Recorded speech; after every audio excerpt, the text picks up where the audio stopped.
சத்யா பன்னீர்செல்வம் மீது சொத்து குவிப்பு வழக்கு பதிவு செய்யப்பட்டுள்ள நிலையில் 12 மணி நேரமாக லஞ்ச ஒழிப்புத்துறையினர் சோதனை மேற்கொண்டு வருகின்றனர். இதுபற்றிய மேலும் விவரங்களை தருகிறார் நமது செய்தியாளர் கண்ணதாசன். கண்ணதாசன், இந்த சோதனை தொடர்பான முழு விவரம். பண்ருட்டி அதிமுக முன்னாள் சட்டமன்ற உறுப்பினர் சத்யா பன்னீர்செல்வம் வீட்டில் கடந்த 18 மணி நேரமாக லஞ்ச ஒழிப்பு போலீசார் சோதனை செய்து வருகின்றனர்.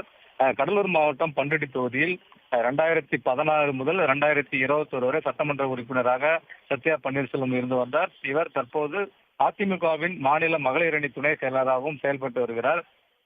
இந்த நிலையில்தான் அவர் அதிமுக சட்டம் அவருடைய சொத்துக்கு அதிகமாக, அதாவது அவர் வருமானத்திற்கு அதிகமாக சொத்து சேர்த்ததாக தற்போது கடலூர் லஞ்ச ஒழிப்பு போலீசார் சோதனை மேற்கொண்டு வருகின்றனர். ஏற்கனவே அவருடைய கணவர் 2011 முதல் 2016 வரை பண்ருட்டி நகரமன்ற தலைவராகவும் இருந்தபோது ஊழல் புரிந்ததாக கடந்த ஆண்டு லஞ்ச ஒழிப்பு போலீசார் வழக்கு பதிவு செய்து அப்போதும் சோதனை செய்தனர். தற்போது புதிதாக வழக்கு பதிவு செய்து முன்னாள் சட்டமன்ற உறுப்பினர் சத்யா பன்னீர்செல்வம் மீது தற்போது சோதனை என்பது நடைபெற்று வருகிறது. இந்நிலையில் சோதனையின் போது திடீரென்று சத்யா பன்னீர்செல்வம் அவர்கள் மயங்கி விழுந்தார். அதன் பிறகு அவருக்கு முதலுதவி அளிக்கப்பட்டு காரின் மூலம் கடலூருக்கு அழைத்துச் செல்லப்பட்டு இப்போ தனியார் மருத்துவமனையில் சிகிச்சை பெற்று வருகிறார்.